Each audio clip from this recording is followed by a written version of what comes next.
Thank you very much, Girdhar Garu. Namaskaram. Namaste. The subjects identified are quite a few. I'm not sure whether I can do justice to all those, but I will answer them if there is a specific question, if I miss any one of these in the 40 minutes allocated. But surely I will answer them in the Q&A. Sir, 40 minutes just indicative. If you want to go overboard, we are more than welcome. I mean, we can cut down the questions. Of course, if you would have answered the questions before they are asked, fine, well enough, not an issue. Yeah, let's see how it goes. The floor is yours. Let's see how it goes. But if I skip any one of these, please do raise these questions. Remind me of the missing ones. The overall subject was that was suggested was China's challenge to Bharat and East Asia. So let me first divide these into three segments. One, China. Second, Bharat. Third, East Asia. So to start with, on the China connection, we are now seeing a country which is about $14.8 trillion GDP. Second largest economy in the world, maintaining roughly about 10% growth rate in the previous decade, but now around 6 to 7% growth rate. And this year with the COVID-19, it is expected to drop to about 1% GDP. We do not know about these, whether these official figures are correct or not. Li Keqiang, the premier, when he was the vice premier and in charge of the statistical bureau, there is a national statistical bureau in China, which compiles the data. So in a private meeting with, a meeting with the US ambassador to China, so the US ambassador asked Li Keqiang,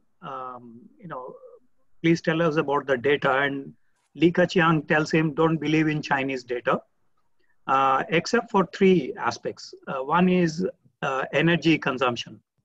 Somebody is producing electricity, somebody is consuming, somebody is paying for these. So that data is credible, he said. The second is freight volume, the volume that is from the port to the interior. And by the way, China has something like 160 kilometer connectivity to the interior as compared to our 600 kilometer connectivity to the interior from the port to the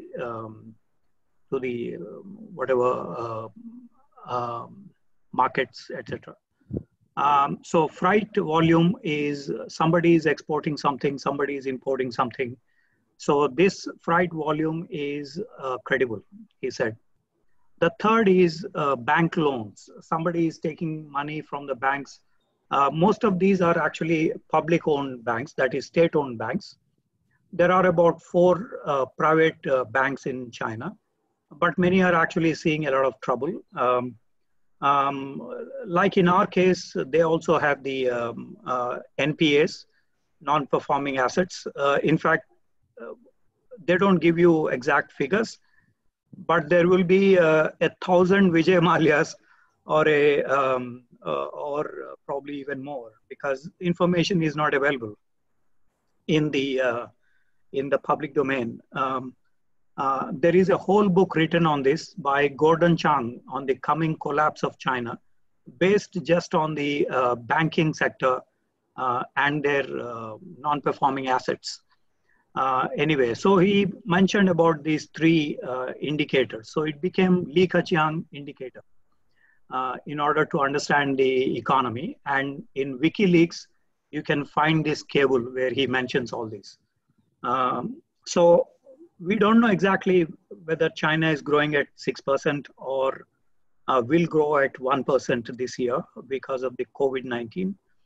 But having said that, the economy is at the second largest. They have something like $4 to $5 trillion of exports and imports. So that constitutes about, say, 30 to 40% of their GDP. So which means basically they are now vulnerable because of the COVID-19, because the supply chain, etc., has been disrupted. And by the way, in 2010, they displaced Japan as the second largest economy. By 2012, Germany as the largest high-tech exporting country, export sector. And by around this time, they became the largest trade value chain center. So, for example, during the COVID-19, everybody was mentioning we import something like $24 billion worth of APIs on the pharmaceutical sector from China for our own pharmaceutical products as raw materials, the essential ingredients.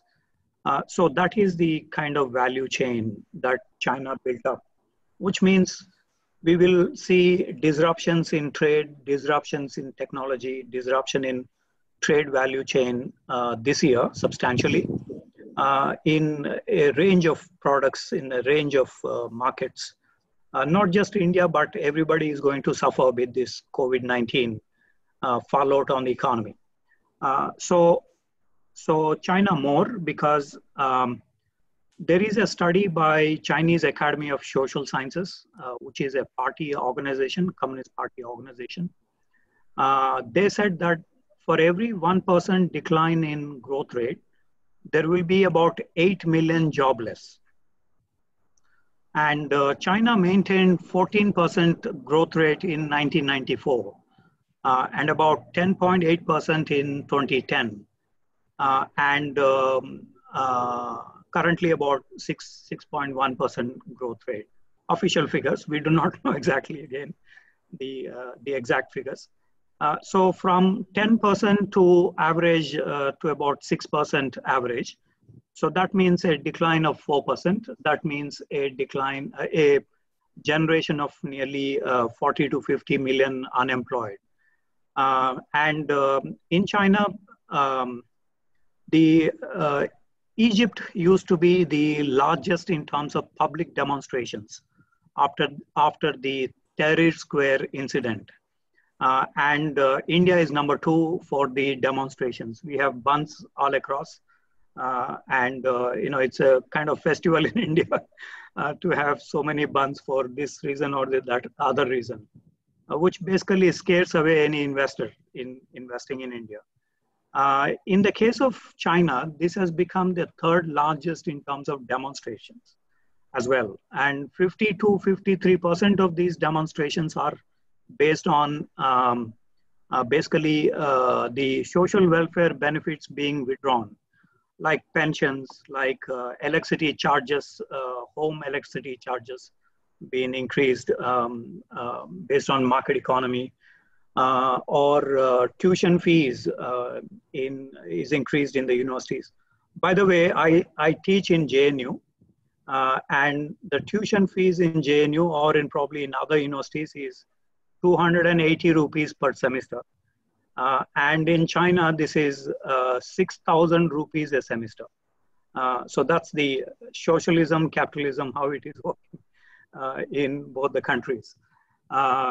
So the protests were also against this tuition fees hike or other social welfare benefits being withdrawn.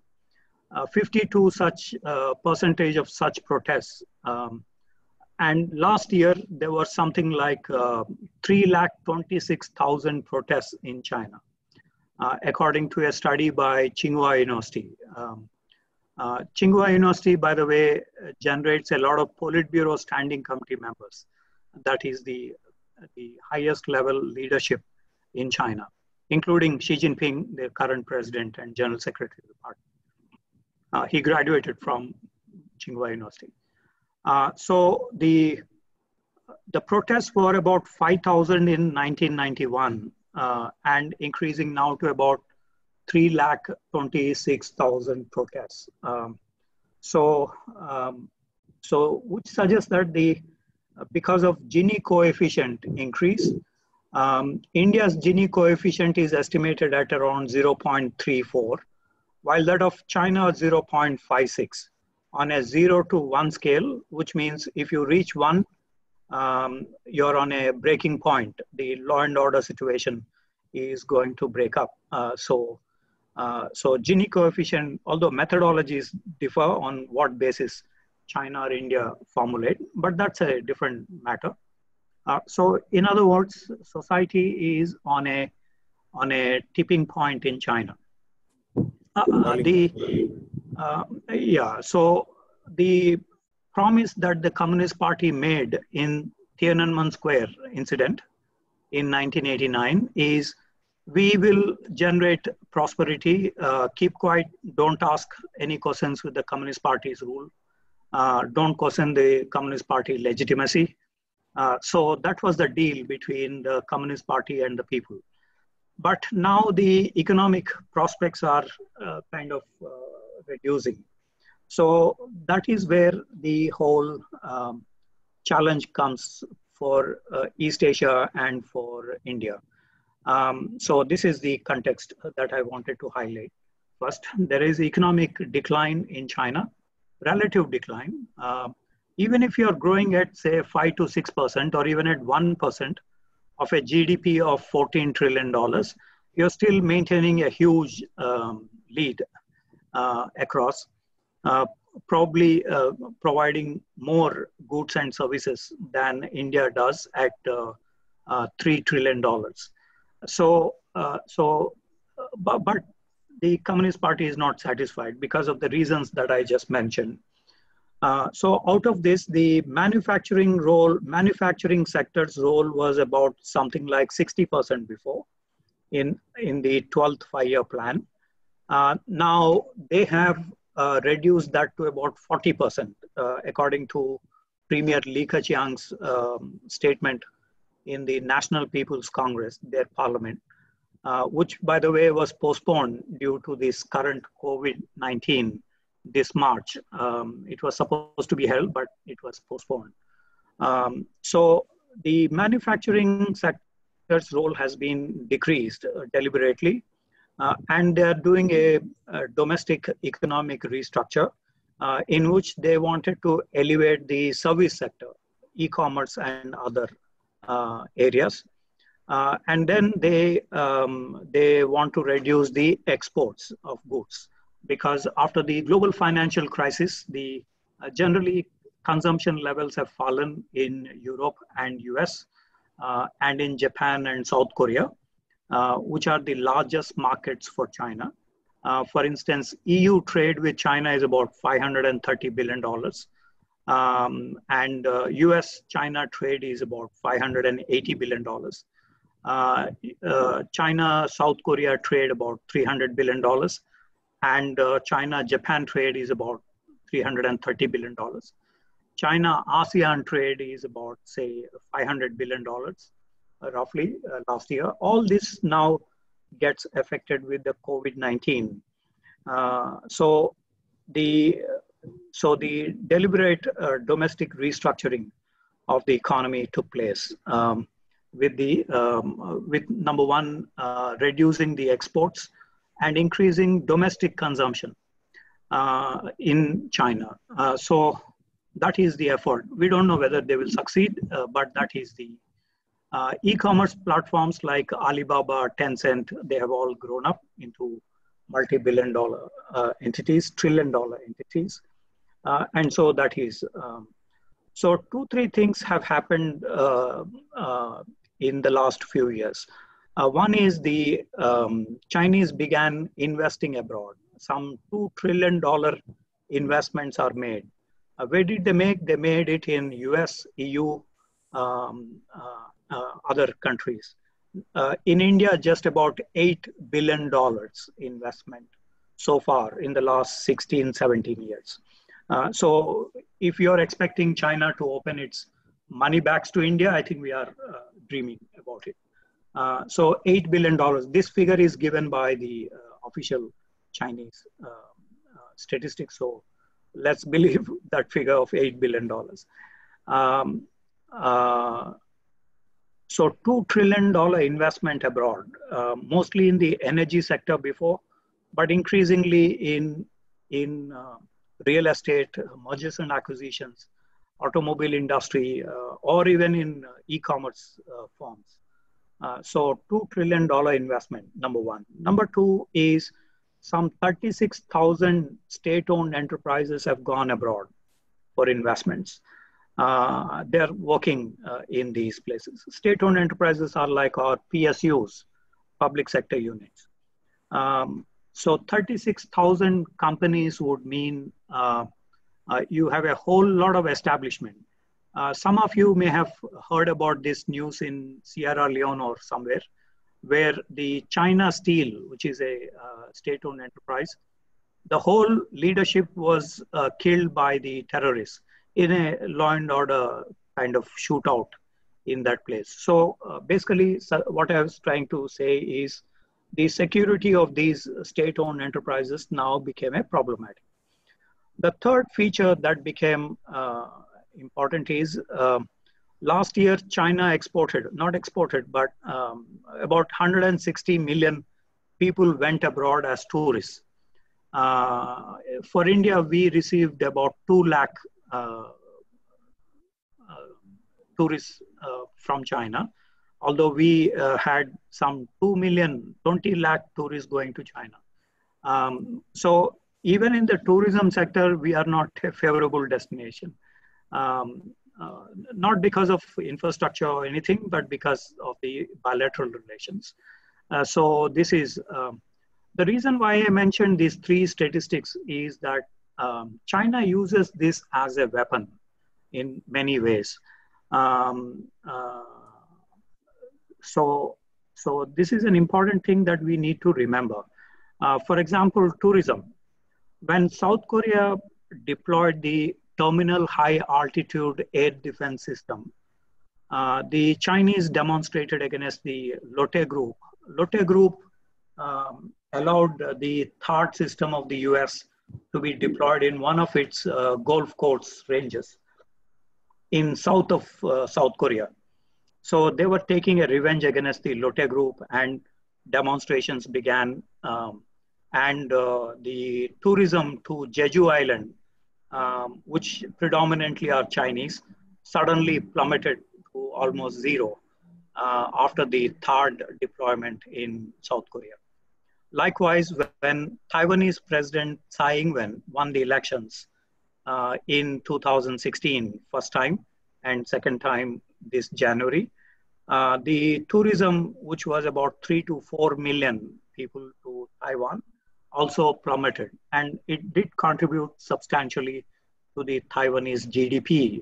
So China uses the tourism sector as a kind of weapon. Likewise for Malaysia, which had the MH370, the Malaysian airline which crashed, it had half of the passengers as Chinese. So there was some retaliation on Malaysia.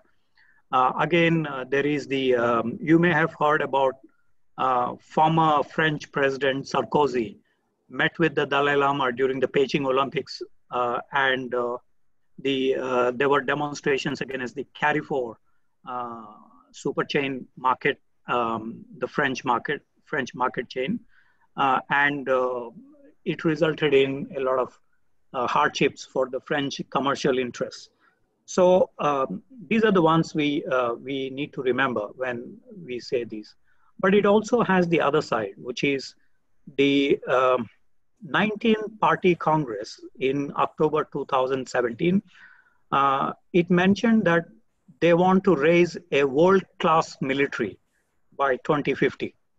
World-class military means basically you should be able to deploy your forces between A and B. That is, say, between Beijing and, say, Haiti, or say, let's say, Hambantota.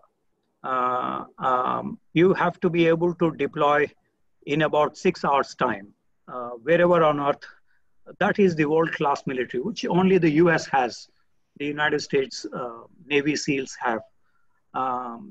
that kind of capability. So in order to protect these $2 trillion investments, as well as the 36,000 companies operating abroad and the 180 million tourists going outside, China is making those preparations. So this is at the global level that is being conducted. So it indicates then there is a long-term preparation that they're making.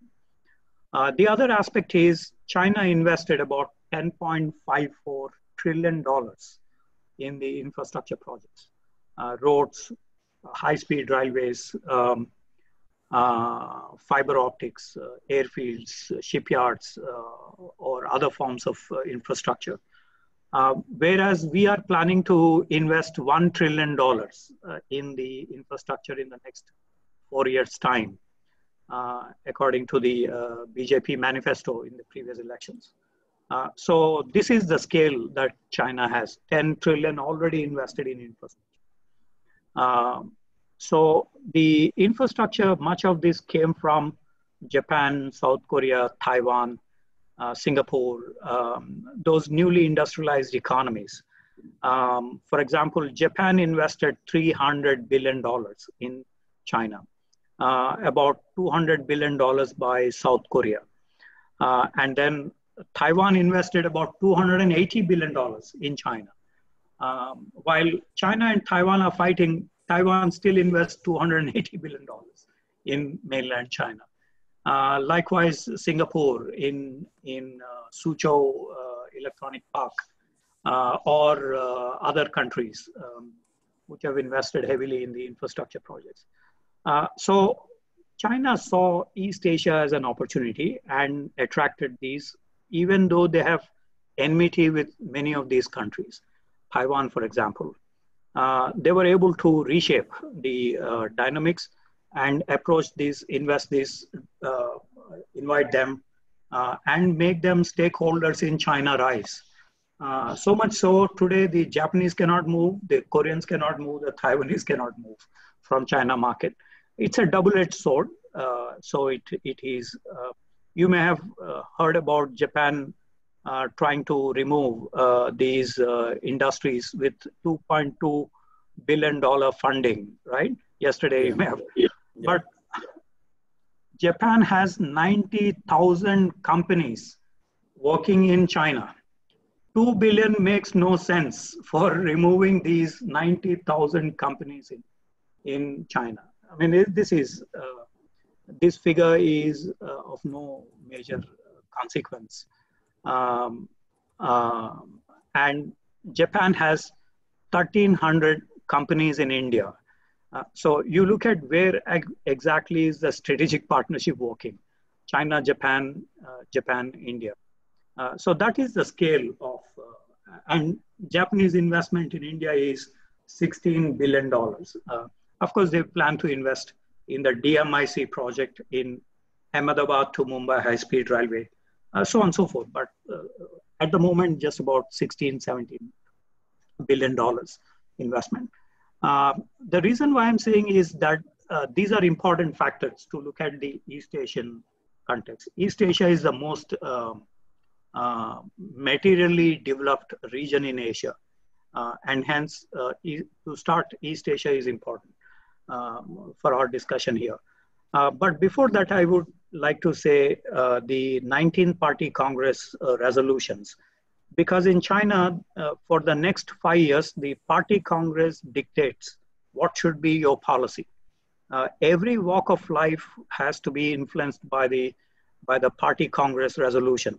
So I would recommend you to read the General Secretary's the work report, which is about, say, 20 odd pages, to understand what is the direction.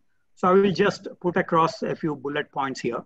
Number one, the Xi Jinping, the General Secretary, mentioned about communist China occupying the center stage. So that is where the tension between Trump and Xi Jinping lied. That is, so the tariff wars, the 17-month tariff wars, because China is planning to occupy the center stage, that is hegemony, global hegemony. So that is rubbing on the wrong side of the US. So because US had helped China rise, and so there is a big problem. China initiated in the 19th Party Congress a 3-stage modernization till about 2045.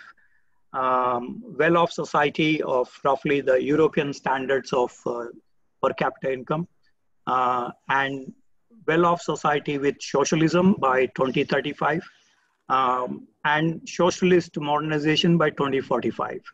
I mean, we don't know what exactly these are, but what is important is that they have a roadmap till 2045 or 2050 figures. And next year, they are planning to celebrate the Communist Party of China's 100th anniversary. The Communist Party was established by the Soviet Union, the Comintern, in 1921, like our Communist Party of India. They established all these communist parties across the world. Of course, the 100th anniversary is also coinciding with the well-off society creation. And by 2049, the PRC 100th anniversary, People's Republic of China 100th anniversary. So those are the two centennials they have in mind. That is, so they have a roadmap, very long-term roadmap. I don't know if we have the roadmap. President Kalam mentioned about a roadmap for a long term. I'm not sure whether we are looking at 2045 and why we should not be looking at these. I think we should seriously debate these things. The other thing in the party congress is that Belt and Road Initiative has been kept as the in the constitution of the party, which means this is going to be the constant theme in the Communist Party's policy things. So this will be, we will be seeing more investments coming up. Of course, COVID-19 had disturbed the BRI because much of the death trail and contagion is also in the BRI way. For example, Italy, Spain, Iran, many of these have actually joined the BRI. And so there is a link between BRI and COVID-19 trail. So this is, but BRI is going to be a big issue. Japan has been invited last two summit meetings, 2017 and 19. The highest, one of the highest level LDP members have joined the BRI summit meetings. The Liberal Democratic Party in Japan, which is a ruling party, Mr. Nikai attended the first summit meeting and the second summit meeting in Beijing. So which suggested the Japanese have a favorable position on the BRI. Some 40 projects have been identified by both sides, and they were actually looking for some kind of commercial deal in this. Japan has its own idea, of course. They have a quality infrastructure initiative, which in the AAGC, Asia-Africa Growth Corridor, with India and Indonesia, they are pushing this quality infrastructure project. But they are interested in BRI as well. South Korea again is interested in the BRI. Taiwan has not been allowed to participate by the Chinese, both in the Asian Infrastructure Investment Bank or in the BRI projects. So there is some tension on the East Asian participation. You all know about the Indian position on the BRI. We opposed the CPEC. We joined the AIIB as the second largest contributor with 8.2% voting shares. We joined the BCIM EC, Bangladesh, China, India, Myanmar Economic Corridor. But we have some problems with the Chinese arms transfer to the Northeast rebels. So we kept it under observation. Not much progress except in some tourism and in transport. We had a we had a Kolkata to Kunming car rally, and some other cosmetic things are carried on this aspect. So BRI is going to be there that we need to address. India's position on the BRI are basically four. We oppose the CPEC because it violates our sovereignty in Kashmir. But we are willing to cooperate with the Chinese in non-sovereignty related areas, that is commercial or other areas. Secondly, we have mentioned about the environmental issues, debt diplomacy, lack of transparency in BRI projects, so on and so forth. So that's broadly the Indian position on the BRI. So BRI, as part of the Communist Party constitution, is going to be a long-term project. President Xi Jinping mentioned this as a cross-century project. So it's going to be around, and it makes sense because if you lay down a road or a railway line, it takes about 10 to 12 years to put it up, and the productive things will generate after about 12, 15 years into profitable venture. So it's going to be a long-term project.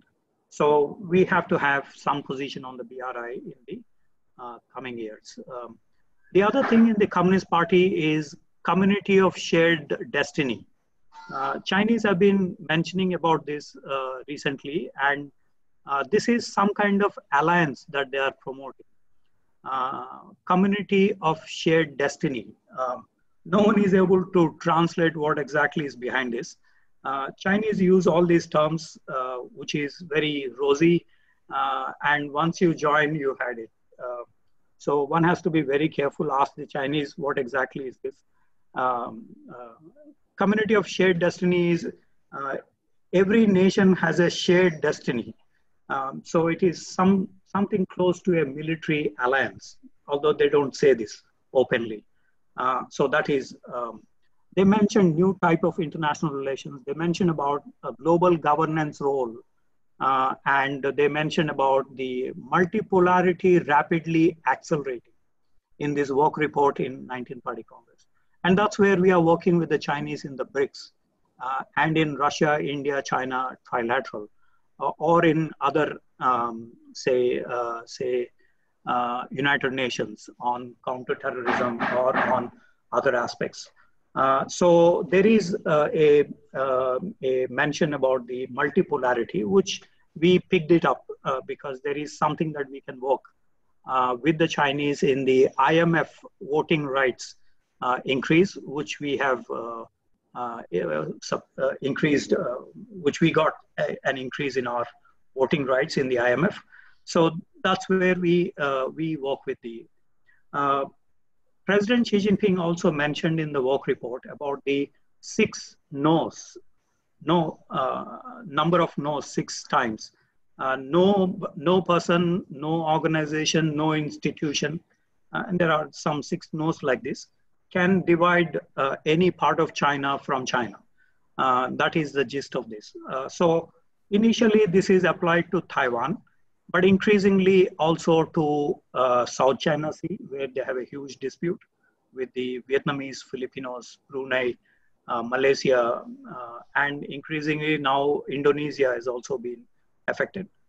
Then there is Senkaku Islands with Japan, which is a sovereignty area between the two, while Japanese have been administering these areas. There is the mention by the Obama administration that these are part of the alliances between US and Japan. So which means basically they are trying to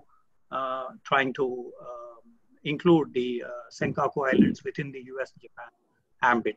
But China increasingly asking the international community on which side are you on, towards China or towards Japan, towards China or towards Vietnam, or towards China or like in the Taiwan issue or on Tibet issue. For instance, the Arunachal Pradesh since 2004-5 has been included in the southern Tibet concept. in the official documents. So technically, from a Chinese perspective, Arunachal Pradesh is also part of Tibet. And when we say Tibet is part of China, they include even Arunachal Pradesh. So that is the point that we need to be careful on Tibet-related aspects in future. So this 6 no's is also part of that construct that China is pushing forward. And so we saw the Chinese response to the 370 article abrogation in Jammu and Kashmir and Ladakh Union territories. So there is the party perspective being adopted across the board. Finally, in terms of the party perspective, in the 19th Party Congress, they mentioned that the state-owned enterprises will be promoted as global brands, as models. So, which means we are going to see tough competition between, say, a Chinese state-owned enterprise and an Indian public sector unit. For example, ONGC lost deals in Kazakhstan because the CNPC, China National Petroleum Corporation, had been oversmart. They bid for these projects and then got it for some reason or the other. So which means basically we are going to see this tussle happening between the Chinese brands and Indian or other brands in future, because they took a conscious decision to promote these. So it could be a Japanese company, or it could be an American company or a European company or whatever. So for example, 5G, Huawei 5G, the Chinese diplomacy is being used for promoting 5G in India, in Italy, in UK, in Germany, in US, or in other places. So we are increasingly going to see this tussle. ZTE company in telecom, Huawei, or in other areas as well. Finally, as part of the party perspective, all these going to be implemented from 2017 to 2022, the 20th Party Congress. So this is the broad area. Now, I want to come to East Asia and India now. I'm not sure how much I've taken, 40 minutes roughly. Hey, go ahead, sir. Forget about 40 minutes. You complete your thought process and then we'll figure it out. Thank you. So we're all locked down and we are doing nothing else. We are listening to you. Please go ahead. Thank you very much. So the East Asia, to start with, China had a special relationship with East Asia historically. This is part of the Middle Kingdom. So it's a hierarchical relationship they have had. But the Japanese defeated China in 1894. And by Treaty of Shimonoseki, they occupied Korean Peninsula and they occupied Taiwan. And Manchukuo was established, and then coastal China was occupied till about the Hiroshima-Nagasaki happened. The nuclear explosions happened. So, so the tussle in East Asia is between Japan and China historically, and we could probably see this in 21st century as well. So this is going to be a long term. I mentioned about the Senkaku Islands as a dispute between China and Japan, while Japan says that they're not willing to talk to the Chinese because they have been administering this for a long period of time, since 1945. There was an incident of nationalization of these islands in September 2010. That led to some high tensions. Now, between Japan and China, there is the transgressions. The Chinese Navy, Air Force, they keep going into these Senkaku Islands. There are about 5 islands in this area, all not populated. No population exists on these islands. So you may have seen this report of 600 transgressions by the Chinese on Senkaku Islands. Now, I just wanted to give you a comparative picture. On India-China borders, there are 420 odd transgressions on the borders. And some of these become spectacular, like in Doklam in 2017. So if these are not controlled, they become Doklam. I just wanted to give you a picture of how it can. So 600 transgressions compared to about 400 on India-China. So you can see which is the focus now of China. It's on Japan, because the number of transgressions there are very high. And it's on a powder keg, which means we probably will see some kind of a skirmish or even shadow boxing that could occur between Japan and China in the near future. Both are nationalists. Chinese are highly nationalist now. Shinzo Abe, a nationalist leader. And so there is nationalism's clash. Incidentally, no Chinese today remember the 1962 war with India, but everyone remembers the 1864 war. Everyone remembers the Nanjing incident.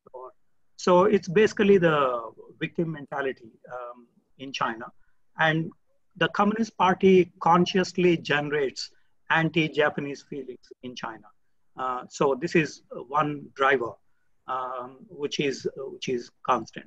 So they have these transgressions, they have military modernization, increasingly the aircraft carrier, Liaoning aircraft carrier, and a second one has already been constructed.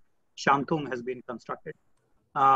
So the emphasis is on long-range aviation, long-range operations, and they are sending bombers to this region in the last 1.5 to 2 years' time.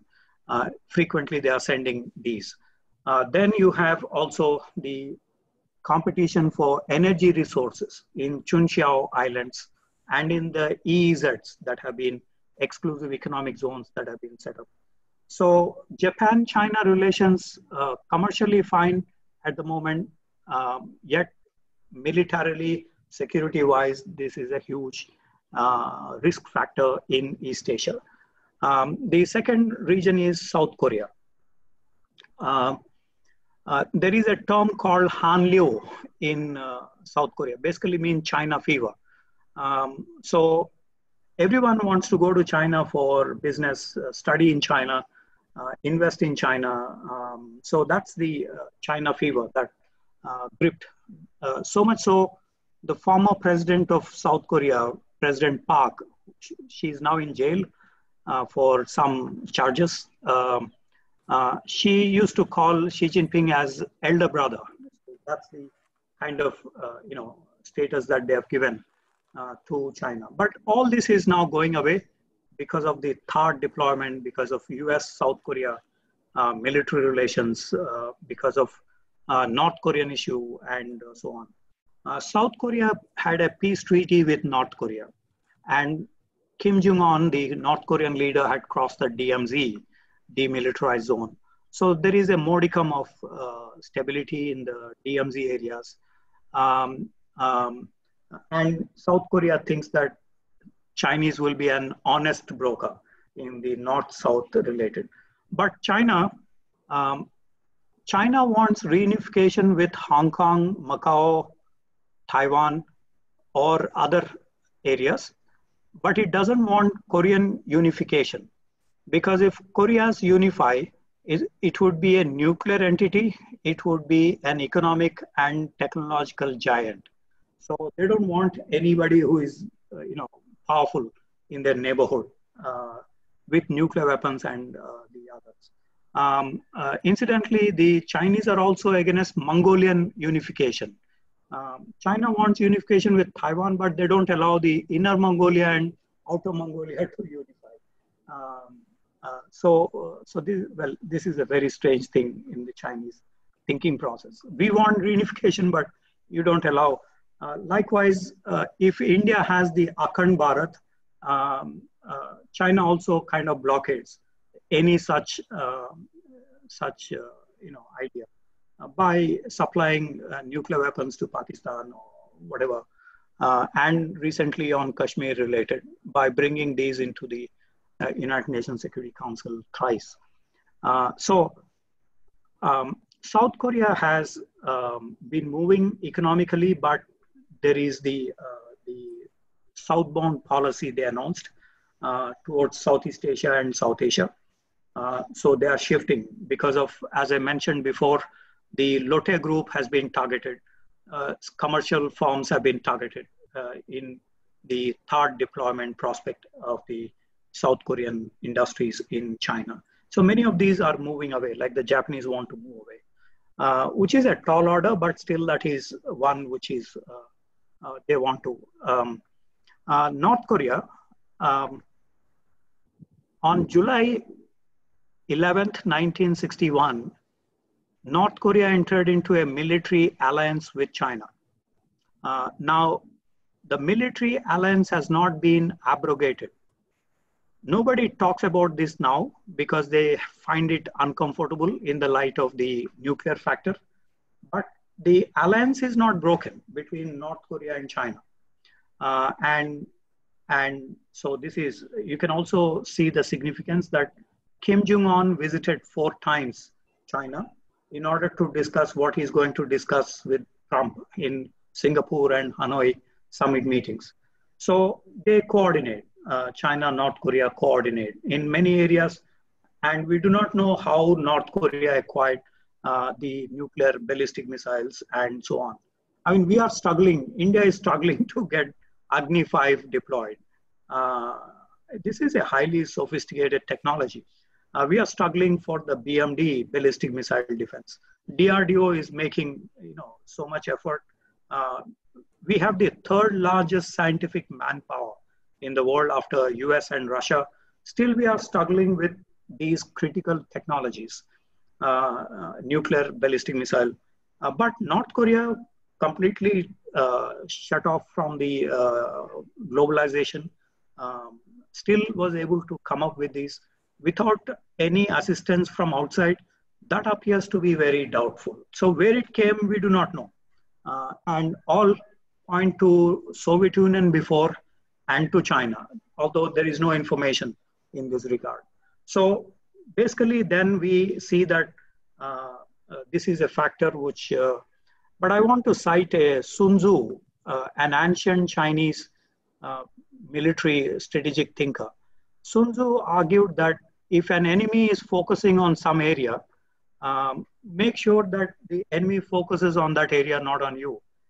So by North Korea acquiring nuclear weapons, ballistic missiles, the American focus is on that missile man, on the fire and fury, kind of arguments that we made. So it fits into the Chinese strategy that US is glued on to the North Koreans.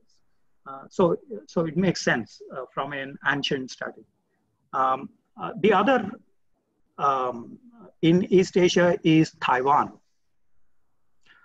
China says that Taiwan is its province. In 1949, there was a civil war between the Kuomintang and the Communist Party. The Kuomintang shifted to Taiwan.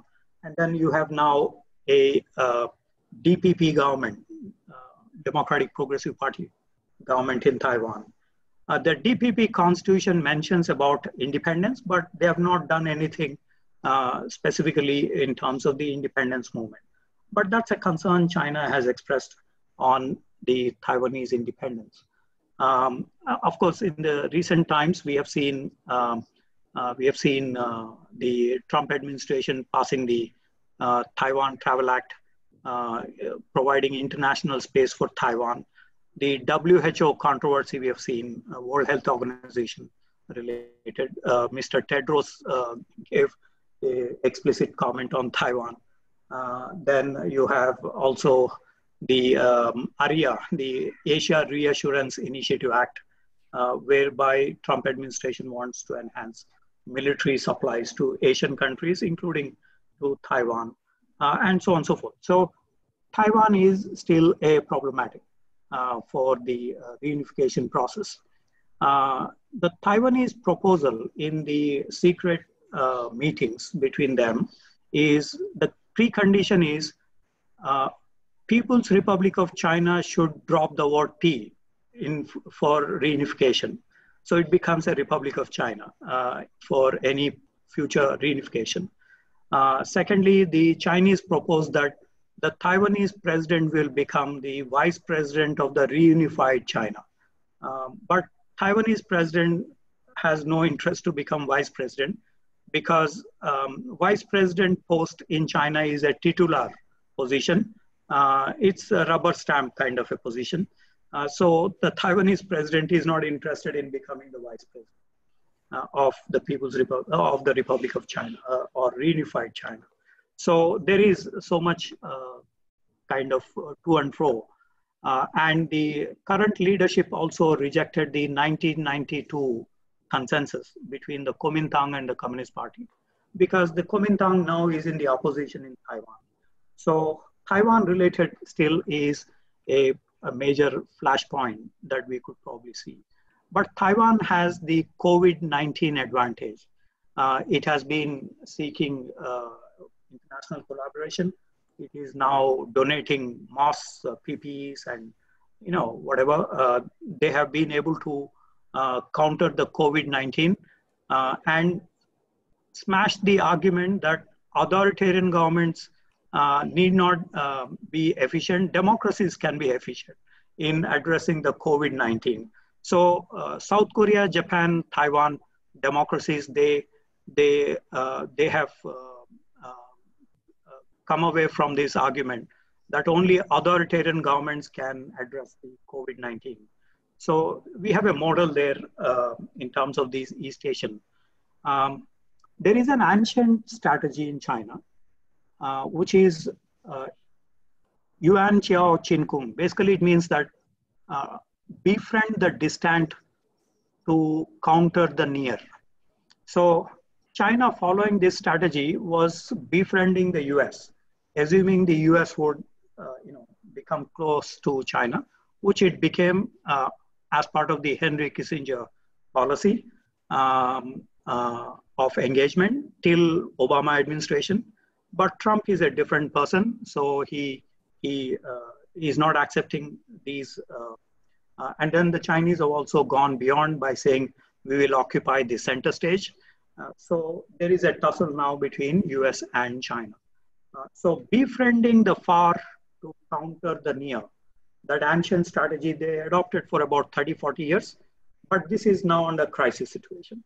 So you have Japan, Australia, US, India coming together under the Quad formula, Indo-Pacific since November 2017. So that's the larger maritime in the light of China's militarization of the South China Sea. So that's part of the East Asian challenge that we see. How about India? With India, there are traditional challenges and now increasingly non-traditional challenges. Traditional, we have an unresolved border dispute. Last 36 years, we have been discussing, and in the special representative meetings, 22 of these were held till last December. The idea is there will be a 3-phase special representative mechanism, and we are now in the 2.5 phase to the 3rd phase. So the special representative mechanism is to define the line of actual control. Its purpose is not to resolve the territorial dispute. Its purpose is to define the LSE, the line of actual control. So realistically speaking, we could probably see the border dispute resolved in the next 15 to 20 years. Even if special representatives say this is a line between India and China, roughly, delimiting, demarcating will take about 15 to 20 years, realistically speaking. So, which means we are going to be on the border, engaging with each other. CBMs have been proposed, confidence building measures in the military field, but the CBMs only reduce the conflict, but not build the trust, because the trust levels are related to politics, related to China, Pakistan related to other aspects. So trust levels are still low between China and India. I just saw a public opinion poll. 67% of Indians oppose China as part of the COVID-19. I mean, if everybody has to sit at home because of this virus, and most of the blame will go to China. Of course, we blockaded any entry from China, but we got the virus from Europeans and the West Asian returnees. So there is, but then the responsibility factor still exists for China on this. In international relations, your citizens are your responsibility. And China mentions that the UN Charter as the basis, which is the non-interference. That is, all these people are mine, belong to my nation, and I have a responsibility over these. So I think in international relations, that sovereignty aspect is related to human sovereignty as well. And I think the responsibility is very clear in this virus-related outbreak. So on the territorial dispute, we are not going to see much progress. We will have some tweaking here, some tweaking there.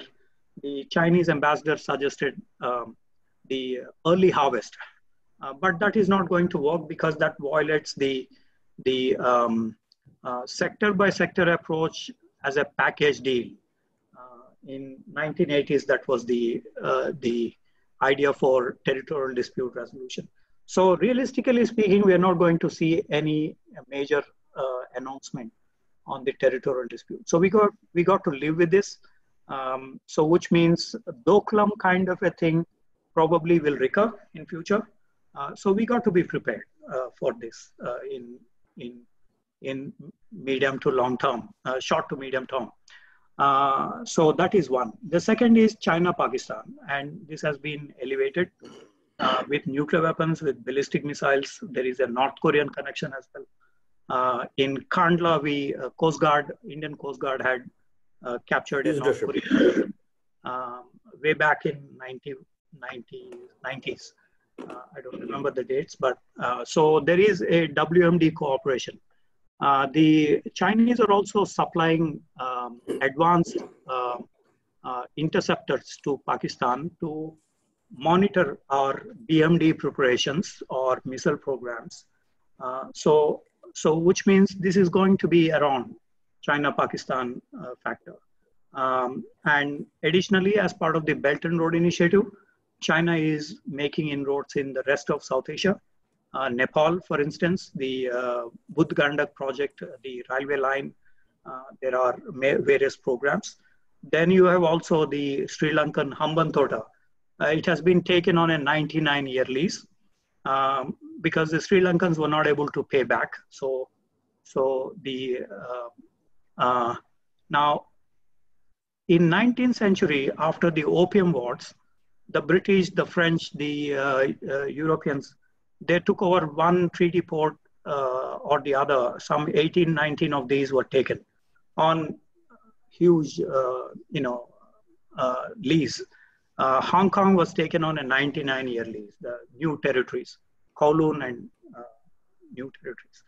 So we are seeing a pattern of a middle kingdom in East Asia and a middle kingdom extension in South Asia. That is the 99-year lease related. So we're going to see this in future extensively. By the way, in 1537, Ceylon paid tributes to China, to the Middle Kingdom. At the time, it was called as Ceylon. So we do not know whether this is a whole package the Chinese have in the revival of the Middle Kingdom, but they would like to net Sri Lanka, Maldives. Maldives has changed its story last year with the new government, but their projection is to make tributary states in the 21st century in South Asia.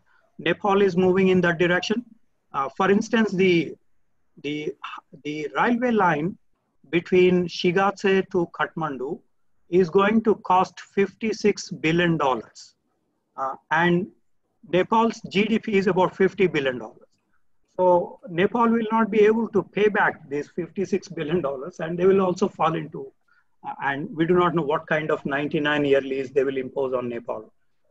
So this is a major problematic for us in the South Asian context. The third area is in the Indian Ocean region. So they have Djibouti Naval Base since November 2015. They're exploring other areas, and possible naval bases will be in Gwadar, in military base in Jimani, Somalia, Yemen, Oman. These are the places Chinese are planning to have bases, and probably Hambantota. The problem with Hambantota is it doesn't have tactical air support. So at the moment, it doesn't become a military base. So we have to see the progress in Hambantota on that count. So the prospect then is we're going to see a more active China in South Asian region. I think Hambantota Airport, India has taken over, right? That's right. Hambantota Airport, I think India has taken over, right? That's right. It's interesting because the Hambantota Airport, there is one flight a day. One flight a day, and this is called the most emptiest airport in the world. There are 2 or 3 passengers landing every day in this. I've been to that area, and for hundreds of kilometers, there are no people. So it's a very anyway. That is the plan B that we adopted in terms of the airport project. So that is overall what I was trying to say is that we are going to live with China in South Asia in competition, in areas of cooperation as well, in economic or other areas. So this is, the other thing is non-traditional security challenges for India. In migration, we have about 160,000 Tibetans. We also have currently the COVID-19. We had SARS, bird flu, other pandemics. We're going to see competition in energy. We're going to see competition on water issues. Girdharji mentioned about the water, the black soot in Arunachal Pradesh.